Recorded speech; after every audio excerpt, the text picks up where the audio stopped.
सोचिए एक ऐसे जुर्म के बारे में जिसकी मंसूबाबंदी इतनी मेटिक्यूलस हो, इतनी बारीक बीनी से की गई हो कि वो बिल्कुल परफेक्ट लगे। ये कहानी सिर्फ एक कत्ल की नहीं, बल्कि उस जुनून की है जहाँ किसी को कंट्रोल करने की ख्वाहिश इतनी बढ़ जाती है कि वो एक इंसान की जान लेने पर ख़त्म होती है। आइए इस पेचीदा जाल को खोलते हैं जो एक इंतहाई खौफनाक दरियाफ्त से शुरू होता है। ये अल्फाज मौके पर पहुंचने वाले पहले तफ्तीशकारों में से एक के हैं और जो कुछ उन्होंने वहां देखा वो इस केस से जुड़े हर शख्स के जहन में हमेशा के लिए नक्श हो गया, क्योंकि ये सिर्फ एक कत्ल नहीं था, ये मासूम तरीन गवाहों के सामने किया गया एक बेरहमाना और एक जालिमाना फेल था। तो हमारी कहानी का आगाज होता है सारासोटा, फ्लोरिडा से।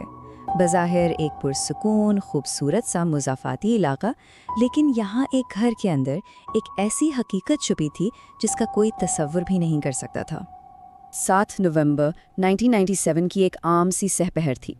13 साला स्टीवी बेलिश स्कूल से घर आई, बहुत पुरजोश थी कि अपनी माँ को कुछ बताएगी, लेकिन घर के अंदर दाखिल होते ही उसे अपने 4 छोटे बहन भाइयों, जो सिर्फ 23 महीने के क्वाड्रुप्लेट्स थे, की रोने की आवाज़ें आईं। वो खून में लथपथ थे। और फिर जब वो किचन में पहुंची तो उसने वो मंजर देखा जो किसी बच्चे को कभी नहीं देखना चाहिए। उसकी माँ शीला बेलिच फर्श पर मुर्दा पड़ी थी। जाए वो कुआ नाकाबिले यकीन हद तक पुरतशद्दद था। शीला को .45 कैलिबर की पिस्तौल से चेहरे पर गोली मारी गई थी। उसके हाथों और बाजुओं पर दिफाई जख्म थे, जिससे साफ जाहिर था कि उसने अपनी जान बचाने की भरपूर कोशिश की और हमलावर ने उसके बाद उसका गला भी काट दिया था। ये कोई आम हमला नहीं था, ये बहुत वहशियाना और ज़ाती नोयत का था। तो आखिर ये शीला बेलिश थी कौन? वो एक 35 साला खातून और 6 बच्चों की मां थी, जिनमें वो क्वाड्रुप्लेट्स भी शामिल थे। लोग उन्हें खूबसूरत, ज़हीन और बहुत मजहबी खातून के तौर पर जानते थे। वो हाल ही में टेक्सास से फ्लोरिडा शिफ्ट हुई थी, एक नई पुरअमन जिंदगी शुरू करने के लिए। तफ्तीशकारों ने फौरन एक चीज़ नोट की, घर में ज़बरदस्ती दाखिल होने का कोई निशान नहीं था। दरवाज़ा तोड़ा नहीं गया था, खिड़की नहीं टूटी थी। इसका सिर्फ एक ही मतलब हो सकता था, या तो शीला अपने कातिल को जानती थी और उसने खुद दरवाज़ा खोला, या फिर कातिल ने किसी तरह उसका एतमाद जीत लिया था। दोनों ही सूरतों में ये बात तो तय थी कि ये कोई रैंडम हमला नहीं था। शुरू में तफ्तीशकारों के हाथ बिल्कुल खाली थे। केस एक बंद गली में जाता नजर आ रहा था, लेकिन फिर एक छोटी सी बज़ाहिर गैर अहम तफसील ने पूरे केस का रुख ही बदल कर रख दिया। पुलिस ने अपनी छानबीन शुरू की। उन्होंने शीला के शौहर जेमी बेलिश से पूछताछ की। एक साबिक पूल मेंटेनेंस गाय को भी शामिल तफ्तीश किया, यहाँ तक कि उसके साबिक शौहर एलन ब्लैकथॉर्न पर भी नजर डाली। लेकिन इन सब के पास पक्के एलिबाइज थे, वो कत्ल के वक्त कहीं और मौजूद थे। तफ्तीश एक बार फिर वहीं आकर रुक गई। और फिर केस में मोड़ आया एक ऐसी जगह से जहां से किसी को उम्मीद नहीं थी। एक बागबान जैक मास ने एक मशकूक कार और कैमोफ्लेज पैंट पहने एक शख्स को देखा। उसे कुछ गड़बड़ लगी तो उसने बस लाइसेंस प्लेट याद कर ली, YBR 62G। जासूसों ने जब इस टेक्सास प्लेट को ट्रेस किया तो वो एक मित्सुबिशी इक्लिप्स निकली जो 23 साला जोई डेल टोरो के नाम पर थी। जब पुलिस को वो कार मिली तो समझे केस की सारी कड़ियां मिलना शुरू हो गई। डेल टोरो की कार तो जैसे सबूतों का खजाना थी। अंदर से शीला के घर का एक हाथ से बना नक्शा मिला, कैमोफ्लेज कपड़े मिले जिन पर शीला का DNA था, वो ही .45 कैलिबर का पिस्तौल जिससे कत्ल हुआ था, और एक फिंगरप्रिंट जो जाय वक़ुआ पर ड्रायर से मिले प्रिंट से बिल्कुल मैच कर गया। ये नाकाबिले तरदीद सबूत थे। तो अब पुलिस के पास कातिल तो था, लेकिन एक बहुत बड़ा सवाल अब भी बाकी था। आखिर मकसद क्या था? जोई डेल टोरो टेक्सास का एक नौजवान जिसका शीला से बज़ाहिर कोई ताल्लुक नहीं था, वो 2 दिन का सफ़र करके फ्लोरिडा सिर्फ उसे मारने के लिए क्यों आएगा? इस सवाल का जवाब इससे कहीं ज़्यादा पेचीदा और खौफनाक था। ये किसी एक शख्स का काम नहीं था, ये एक पूरी साजिश थी, एक मर्डर फॉर हायर, यानी किराए के कत्ल का मंसूबा। डेल टोरो के मेक्सिको फरार होने के बाद पुलिस ने उसके कज़न सैमी गंजालेस पर तवज्जो दी। दबाव में आकर गंजालेस टूट गया और उसने एतराफ़ किया कि ये एक किराए का कत्ल था। उसने ये भी बताया कि पहले ये काम करने के लिए उससे राब्ता किया गया था। गोंजालेस ने पुलिस को साजिश की अगली कड़ी तक पहुंचाया। एक शख्स जिसका नाम डेनी रोचा था, जो एक मकामी गोल्फ कोर्स में बुकी था।